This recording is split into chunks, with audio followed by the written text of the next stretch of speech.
اس روئے زمین کا وہ خطہ جسے ہندوستان کہتے ہیں سارے عالم میں اپنی ایک پہچان رکھتا ہے۔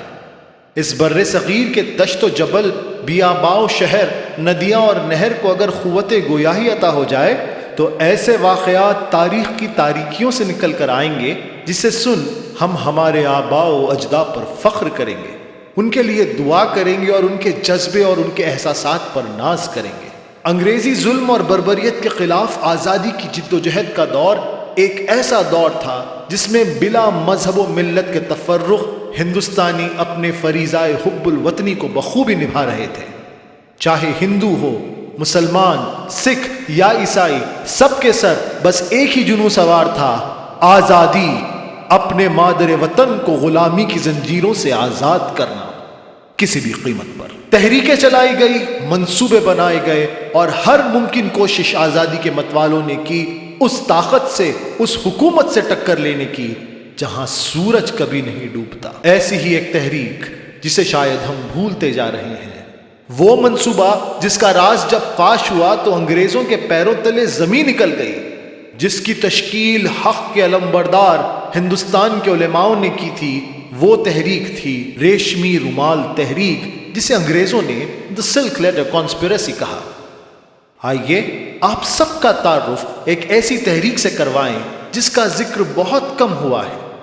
ہمیں یقین ہے کہ اسے جان کر آپ سب کے ایمان کی حرارت بڑھ جائے گی اور حب الوطنی اور حق کے لیے بے خوف ہو کر باطل سے ٹکرانے کے جنوں کو نئی توانائی ملے گی۔ آپ کو لیے چلتے ہیں سن 1916 میں پنجاب کے شہر ملتان میں۔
What the hell is this, you scoundrels?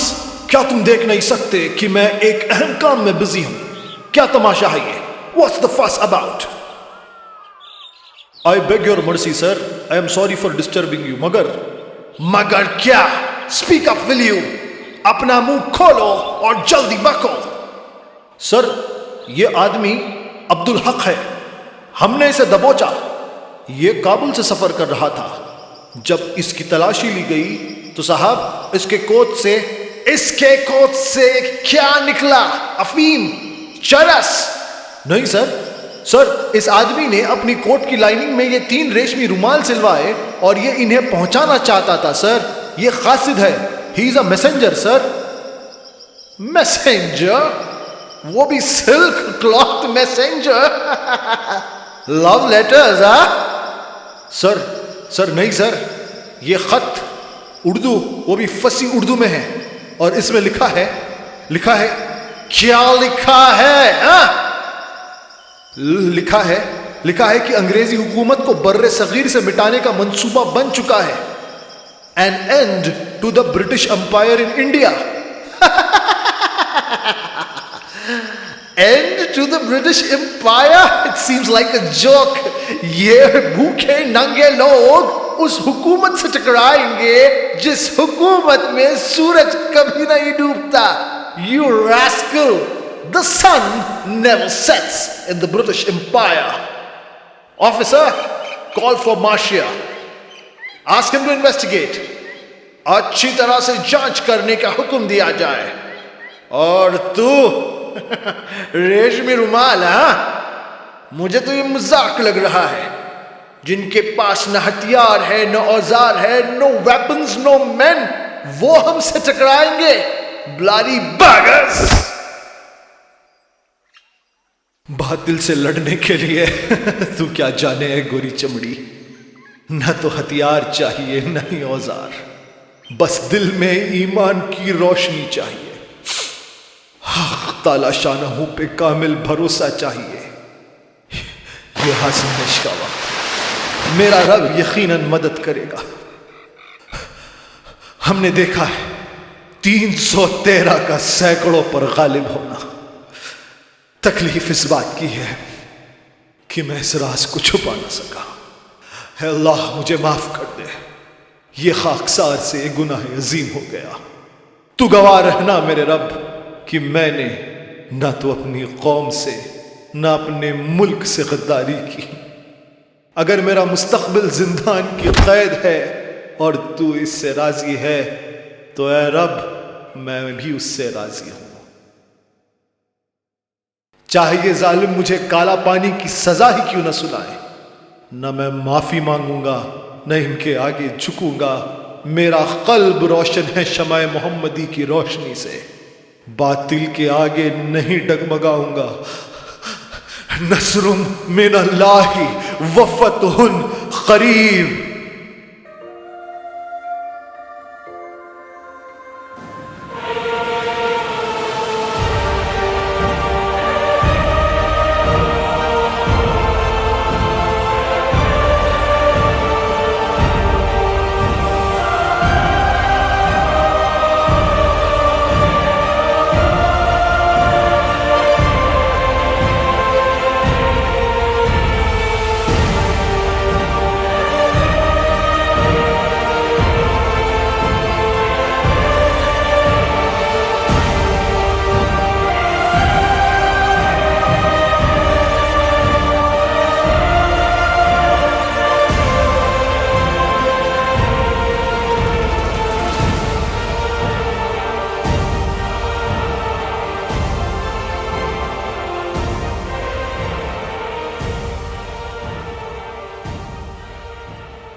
دوستوں تو آپ نے دیکھا کہ عبدالحق نامی ایک ہندوستانی کو گرفتار کیا گیا جس کے کوٹ کی لائننگ میں پیلے ریشم کے کپڑے پر لکھے 3 خط برآمد ہوئے جن میں انگریزی حکومت سے لڑنے کے منصوبے تھے. عبدالحق کو سلاخوں کے پیچھے ڈالا گیا اور پھر اللہ نیست و نابود کرے ان ظالموں کو. میرے بھائی کتنا ظلم، کیسا ستم انہوں نے تم پر ڈھایا ہے. آخر ایسا کیا کیا ہے تم نے؟ یہ تکلیف اس تکلیف کے سامنے کچھ نہیں جو میرے دل میں ہے. ایک بڑی ذمہ داری نبھانے سے میں چوک گیا. مجھے نہیں معلوم تھا کہ اس دور میں بھی یزید اور میر صادق جیسے غدار زندہ ہے جو منافق ہے، بہروپی ہے. اپنے آپ کو مت کوسو میرے بھائی. مقسوم کے فیصلے طے ہوتے ہیں. تم نے بس وہی کیا جو اللہ تم سے کروانا چاہتا تھا. پر کیا میں پوچھ سکتا ہوں یہ موجودہ یزید اور میر صادق کون ہیں؟ وہ غدار رب نواز پنجاب کا گورنر، انگریزوں کے تلوے چاٹنے والا. اس نے جو کیا ہے اللہ اسے کبھی معاف نہ کرے. ایک عظیم تحریک کو اس نے ختم کر دیا. وہ احمق جانتا نہیں اس نے کیا کر دیا. اب یہ ظالم نہ جانے کتنے مجاہدوں پہ ظلم ڈھائیں. آزادی کا وہ خواب جو ہم نے اپنی آنکھوں میں سجویا تھا وہ چور چور ہو گیا. اے اللہ مجھے معاف کر دے، تو جانتا ہے تیرا یہ بندہ غدار نہیں۔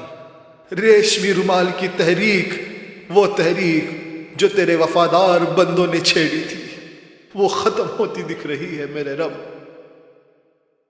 ریشمی رومال کی تحریک، یہ کیسی تحریک میرے بھائی؟ تمہیں اللہ کا واسطہ مجھے اس کے بارے میں بتاؤ، میں جاننا چاہوں گا کہ اللہ کے وفادار بندوں نے اس مادر وطن کی آزادی کے لیے کیا کیا۔ تو سنو میرے بھائی، یہ چنگاری اس آگ کا حصہ ہے جو سن 1857 میں بھڑکی تھی۔ انگریزوں کو اکھاڑ پھینکنے کی ہماری کوشش تب ناکام ہو گئی۔ تمہیں معلوم ہے اس کوشش کے بعد دلی سے کلکتہ کی سڑک پر شاید ہی ایسا کوئی پیڑ تھا، کوئی ایسا درخت تھا جس پر علماء کی لاشیں نہ لٹکی ہو۔ سب جب ہمت ہار گئے تھے، تب اس چنگاری سے نئی آگ پیدا کرنے کی کوششیں شروع ہوئی۔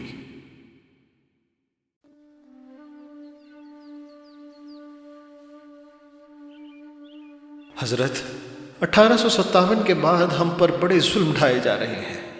عبد الرشید کو توپ سے باندھ کر اڑا دیا گیا۔ حضرت، میرے چچا کو چونے کی بھٹی میں ڈالا گیا اور وہ شہید ہو گئے۔ مولانا صاحب، میرے والد کو میں نے خنزیر کی کھال میں سلتے دیکھا ہے۔ 2 لاکھ لوگ شہید ہوئے ہیں حضرت، اور رپورٹ یہ ہے کہ ان میں سے 51,200 علماء اپنے وطن کی آزادی کے لیے شہید ہوئے ہیں۔ ایڈورڈ تم اس فخر سے بول رہا ہے کہ اکیلی دلی میں 500 علماء کو ہم نے درختوں پہ پھانسی لگائی ہے۔ اتنا ظلم اور تشدد صرف ہم پر ہی کیوں؟ ان کی نظروں میں مولوی ہونا باغی ہونا ہے۔ ایمان والے کب سے ظالموں کے ظلم سے ڈرنے لگے؟ ظلم کی کسوٹی پر کس کر ہی تو ہمارے عزائم نکھرتے ہیں۔ ایمان روشنی ہے اور ظلم اندھیرا۔ جہاں روشنی ہو وہاں اندھیرا نہیں ہو سکتا۔ حضرت، اب آگے کی ترتیب کے بارے میں کیا سوچا ہے؟ حالات بڑے ہی نازک ہیں، مگر نا امیدی کفر ہے۔ ضرورت ہے ایسے نوجوانوں کو تیار کرنے کی جو وطن پر مرنے کے لیے تیار ہو۔ ضرورت ہے ایسے اثاثے کی جو ملک کی آزادی کو اپنا فریضہ سمجھے اور اسے اپنے جینے کا مقصد جانے، کیونکہ جو ظلم کے آگے جھک جائے روز محشر اپنے رب کو کیا منہ دکھائے۔ کہاں سے لائیں گے ہم ایسے نوجوان؟ محترم، 10 سال دیوبند میں بیٹھ کر مسلمانوں کے زوال اور انگریزوں کی خون چکا داستانوں میں غرب کی حالت میں راتوں کو کروٹیں بدلتے میں نے بس یہی جانا ہے کہ باب علم سے ہی ہم ایسے نوجوان تیار کر سکتے ہیں۔ وقت اور زیست کی ضرورت یہی ہے کہ ثمرت التربیات کو اور مضبوط کیا جائے، اپنے علمی دوستوں کو جوڑا جائے اور ایسے لڑاکے تیار کیے جائے جو انگریزوں کی آنکھوں میں آنکھیں ڈال کر اپنے وطن عزیز کی آزادی کے لیے اپنی آخری سانس تک لڑ سکیں۔ جمعیت الانصار، یہ وہ لوگ ہوں گے جو آواز حق کو بلند کریں گے اور اس ظالم حکومت کے خاتمے کے لیے جد و جہد کریں گے۔ علماء کی مسلسل کاوشوں نے انگریزوں کو چوکنا کر دیا تھا۔ وہ سمجھ نہیں پا رہے تھے کہ ان کے ساتھ کیسا سلوک کیا جائے۔ جمعیت الانصار پر سن 1913 میں پابندی عائد کی گئی اور اسے بین کر دیا گیا۔ مولانا ابوالکلام آزاد نے بھی ایک مدرسہ دارالارشاد قائم کیا جس میں نوجوانوں کو اپنے وطن کی آزادی کے لیے انگریزوں کے خلاف مضبوطی کے ساتھ کھڑے ہونے کے لیے تیار کیا جا رہا تھا۔ مولانا صاحب، بڑی خوشی ہوئی ہے جان کر کہ لوگ آپ کے اس مدرسے دارالارشاد پر اعتماد کر رہے ہیں اور اپنی اولاد کو بھیج رہے ہیں۔ ہاں تبارک میاں، الحمدللہ، اللہ کا شکر ہے کہ ہماری قوم بھی نیند سے بیدار ہوتی دکھ رہی ہے۔ آپ نے آخر انہیں جگا ہی دیا، یہ ہلال کا بھی کمال ہے۔ ہم تو بس ایک ذریعہ ہیں، اللہ نے ہم سے یہ مبارک کام لیا ہے۔ اور ہاں ہلال، الحمدللہ، آپ کو جان کر خوشی ہوگی کہ اب ہلال کے پڑھنے والوں کی تعداد 26,000 سے بھی زیادہ ہے۔ یہ اخبار کا مقصد یہ ہے کہ ہم مسلمانوں کو بیدار کریں۔ بیدار کریں؟ کیا 1857 کا جو ضرب ہے وہ ناکافی ہے ہم مسلمانوں کے لیے؟ کتنے ظلم ہم نے سہے۔ سر سید احمد خان کا بھی اپنا ایک نظریہ ہے۔ اس نظریے سے میں نا اتفاقی رکھتا ہوں۔ کیا برائی ہے؟ کیا مسلمان عصری تعلیم، اپنی معاشی حالت کو سدھارنے پر توجہ نہ دیں؟ کب تک یہ انگریزی حکومت سے تناتنی کرتے رہیں گے؟ اپنے آپ کو تعلیم سے آراستہ کرنا اور اپنی معیشت کو بہتر بنانے سے کسے گریز ہو سکتا ہے بھلا؟ مگر تبارک بھائی ذرا سوچئے، ایک باوقار تاریخ رکھنے والی قوم کیا یہ برداشت کرے گی کہ ان کے بارے میں یہ لکھا جائے کہ جب ملک میں ہمارے ہندو بھائی آزادی کی جد و جہد کر رہے تھے تب ہم اندھیری گفاؤں میں چھپے تھے؟ جس کے پاس کربلا کی وراثت ہو وہ قوم قطعی برداشت نہیں کر سکتی۔ ہم اپنے وطن کے لیے، اپنے حق کے لیے سر پر کفن باندھے کھڑے رہیں گے۔ بس ایسے ہی جذبے والے افراد کی ضرورت ہے ہمیں۔ حزب اللہ ہم قائم کریں گے، جن میں لڑاکے بھرتی ہوں گے جو ان فرنگیوں کو دھول چٹائیں گے۔ جس اخلاص کے ساتھ آپ کام کر رہے ہیں مولانا، آپ دیکھنا اللہ کی نظرت، اللہ کی نصرت و مدد حاصل ہوگی انشاءاللہ۔ یہ گروہ ہندوستان کی جنگ آزادی میں ایک ایسا پنہ لکھے گا کہ آنے والی نسلیں انہیں یاد رکھیں گی انشاءاللہ۔ آپ کے لیے کوئی ایک چھوڑ گیا؟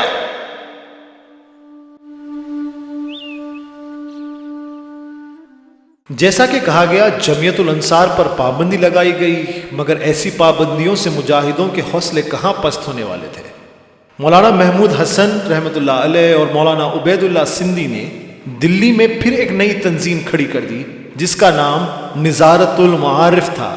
اس کا بس ایک ہی مقصد تھا، ہندوستان کی آزادی۔ 1914 کے چلتے پہلی جنگ عظیم چھڑ گئی، دا فرسٹ ورلڈ وار۔ یہ وہ دور تھا جس میں یورپی طاقتیں برٹن، فرانس، رشیا اور دوسری بڑی طاقتیں جرمنی، خلافت عثمانیہ یعنی ترک اور اٹلی دوسرے ممالک پر علاقائی اور معاشی حکومت کے لیے لڑ رہے تھے۔ ایسے میں ایک منصوبہ بنایا گیا کہ انگریزی حکومت کے خلاف ایک فوج کھڑی کی جائے جو انگریزوں کو ہندوستان سے اکھاڑ پھینکے گی۔ اب فوج کھڑی کرنی تھی تو ظاہر ہے فنڈز یعنی پیسے چاہیے تھے، اوزار چاہیے تھے، تاکہ وہ غلطی جو سن 1857 میں ہوئی تھی وہ پھر نہ دہرائی جائے۔ یہ بغاوت نہیں، آر پار کی جنگ کی تیاری تھی۔ اس کے لیے منصوبہ بند ہونا لازمی تھا۔ بین الاقوامی سطح پر دوستوں کی ضرورت تھی جو دشمن سے مقابلہ کرنے کے لیے ہماری مدد کرے۔ افغانستان کے قبائل علاقے اپنے بہادر لڑاکے اور جنگجوؤں کی وجہ سے برٹن کی گرفت میں نہ تھے۔ ایسے میں شیخ الہند مولانا محمود حسن رحمۃ اللہ علیہ نے اپنے نائب مولانا عبید اللہ سندھی کو کابل بھیجا اور خود حجاز کے لیے روانہ ہو گئے۔ یاد رکھیے حجاز عریبین پیننسولا کا حصہ ہے جس میں مکہ اور مدینہ بھی شامل تھے۔ مولانا عبید اللہ سندھی اور شیخ الہند کی ہجرت صرف اس لیے تھی تاکہ مسلم حکومتیں جیسے کہ خلافت عثمانیہ اوزار سے، ہتھیار سے اور افراد سے ہندوستان کی انگریزوں کے خلاف مدد کریں۔ اکتوبر 9، 1915۔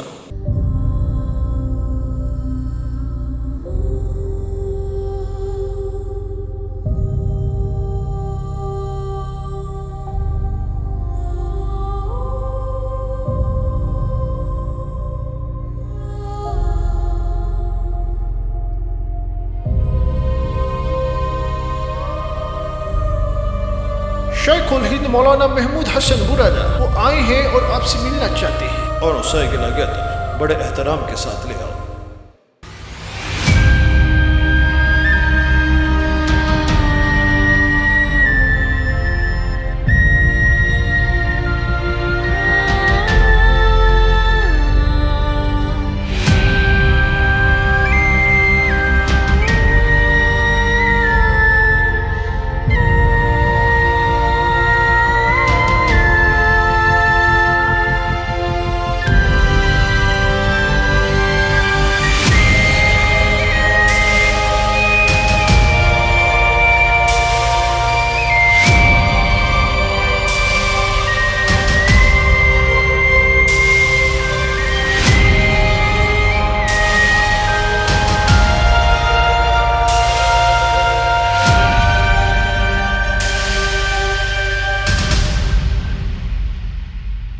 السلام علیکم ورحمۃ اللہ وبرکاتہ۔ جناب غالب پاشا، مل کر بے حد خوشی ہوئی۔ خوشی اور مسرت تو آج ہماری قسمت میں ہے جو آپ سے ملنے کا شرف ملا ہے۔ ہند سے حجاز ایک بڑا طویل سفر طے کر کے آئے ہیں آپ، آرام کر لیتے ہیں۔ وہ جس کے گلے غلامی کی زنجیر ہو، آرام تو تبھی پائے گا جب وہ اپنے مقصد میں کامیاب ہوگا۔ اور آپ کا مقصد ہے؟ میرا مقصد ہے ان انگریزوں سے میرے ملک کی آزادی۔ اس میں کیا مدد کر سکتا ہوں؟ خلافت عثمانیہ نے ایسے حکمرانوں کو دیکھا ہے جو حق کے لیے صلیبیوں سے ٹکرائے۔ آج ہندوستان کے لوگ آپ کی طرف بڑی امید سے دیکھ رہے ہیں کہ ایسی خلافت کیا ظلم اور بربریت کے خلاف کھڑے ان ہندوستانیوں کا ہاتھ تھامے گی؟ آپ عام لوگ کیا برطانیہ جیسی طاقت سے جنگ کرنا چاہتے ہیں؟ کیا ایسا ممکن ہے؟ مومن کی طاقت اس کا ایمان اور حق کے لیے اپنے آپ کو قربان کرنا ہی ہے۔ اسلام کی بھی یہی تعلیم ہے۔ کیا ظلم کے آگے بلال حبشی رضی اللہ عنہ نے اللہ سے منہ موڑ لیا تھا؟ آپ خود اپنی تاریخ دیکھ لیجئے۔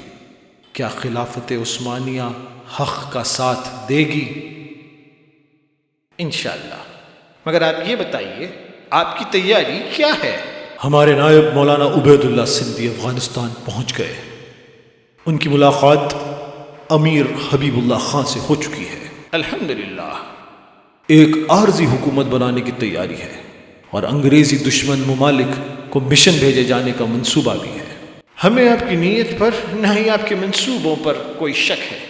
ہم آپ کے ساتھ ہیں، آپ بس تیاری پوری کریں۔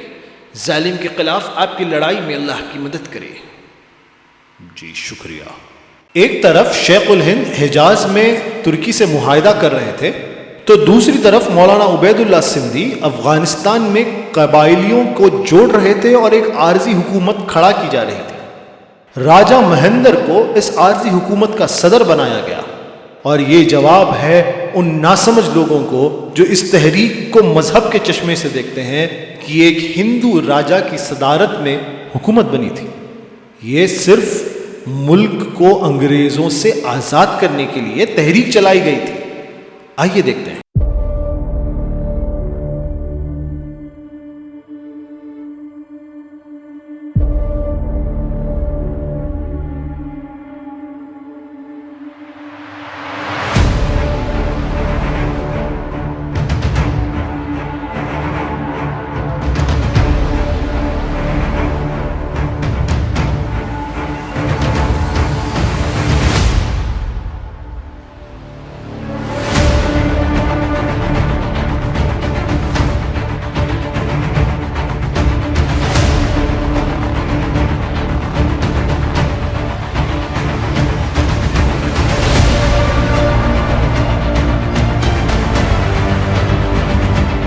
السلام علیکم مولانا، کیسے ہو؟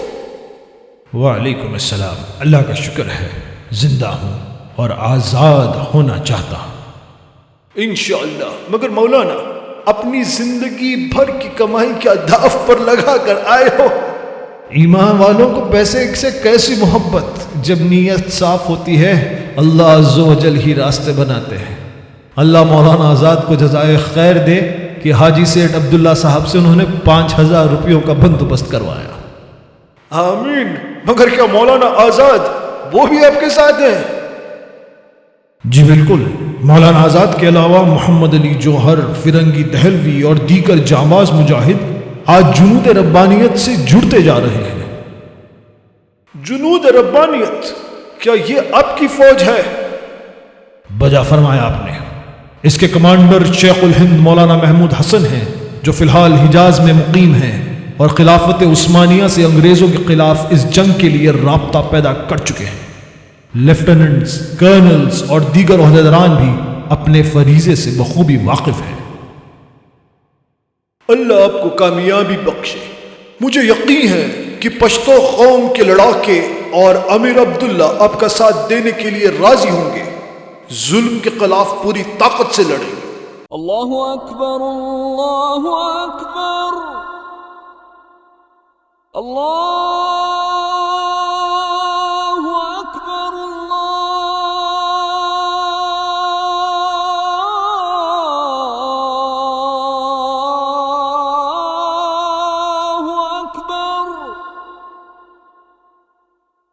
أشهد أن لا إله إلا الله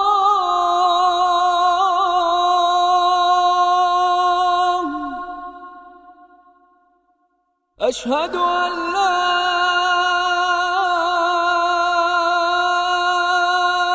إله إلا الله.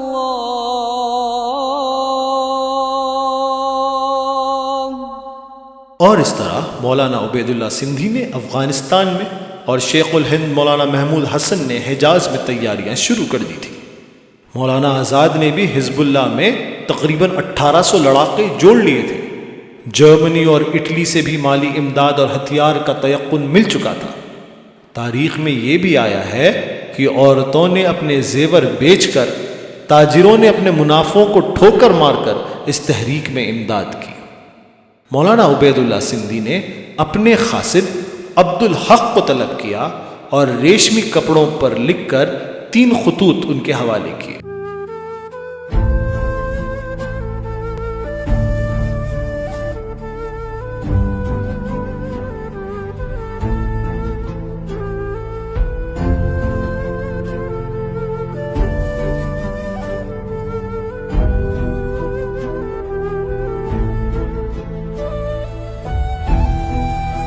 السلام علیکم مولانا. وعلیکم السلام عبد الحق. ایک بڑے ہی ضروری مشن پہ تمہیں جانا ہے، ہوشیاری سے جانا. جی حضور انشاءاللہ. محترم جناب عبد الرحیم صاحب، السلام علیکم. اللہ کا بہت بڑا احسان ہے کہ اللہ نے ہم سب کو اس عظیم مقصد کے لیے چنا.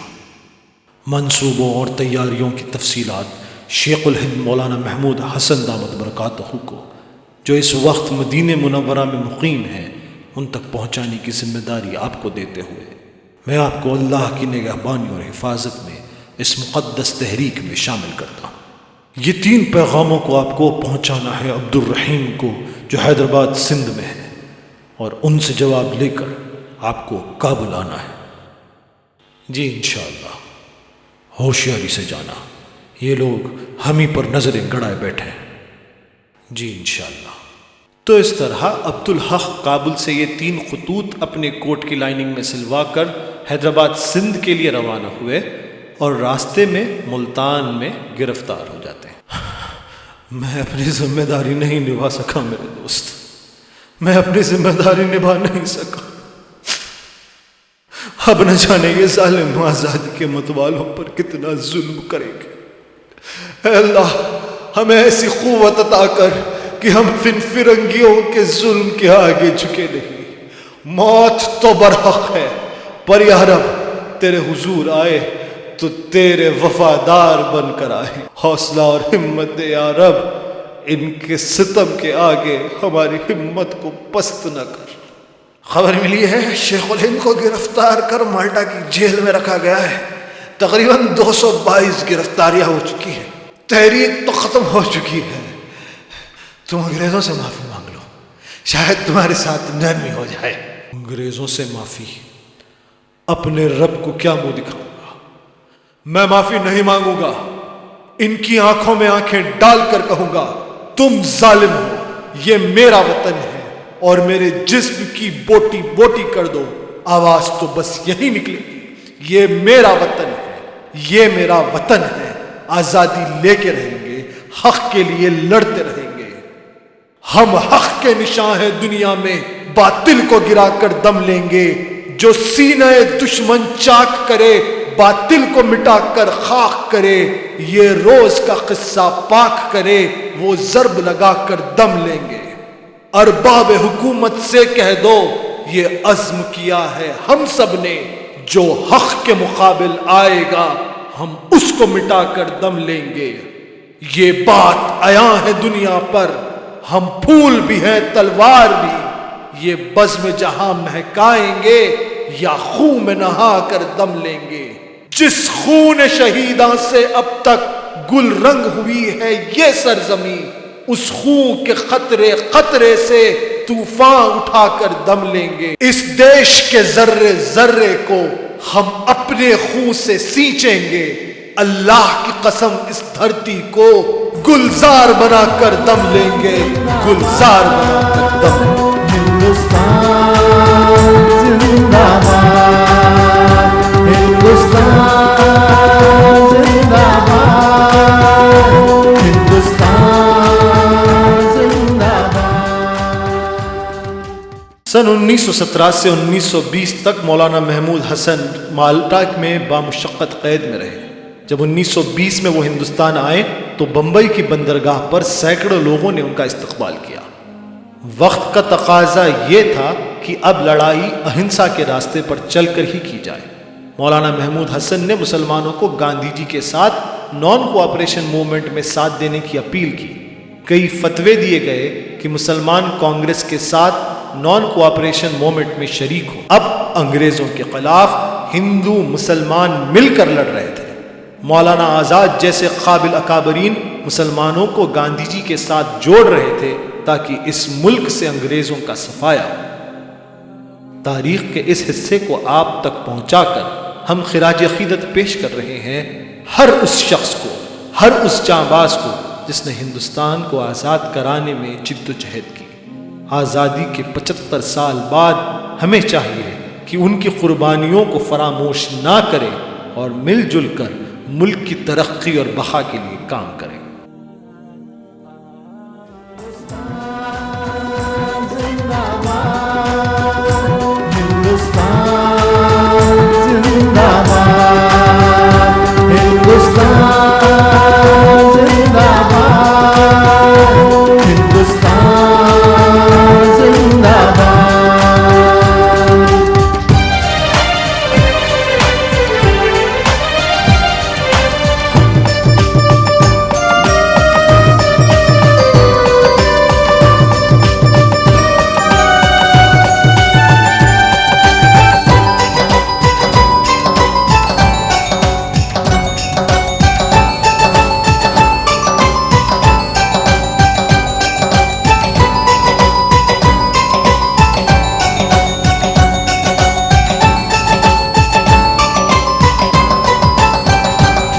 سارے جہاں کو جس نے علم و ہنر دیا تھا، یونانیوں کو جس نے حیران کر دیا تھا، سارے جہاں کو جس نے علم و ہنر دیا تھا، یونانیوں کو جس نے حیران کر دیا تھا، مٹی کو جس کی حق نے زر کا اثر دیا تھا، ترکوں کا جس نے دامن ہیروں سے بھر دیا تھا، میرا وطن وہی ہے، میرا وطن وہی ہے، ہندوستان زندہ باد، ہندوستان زندہ باد، ہندوستان زندہ باد، ہندوستان زندہ باد۔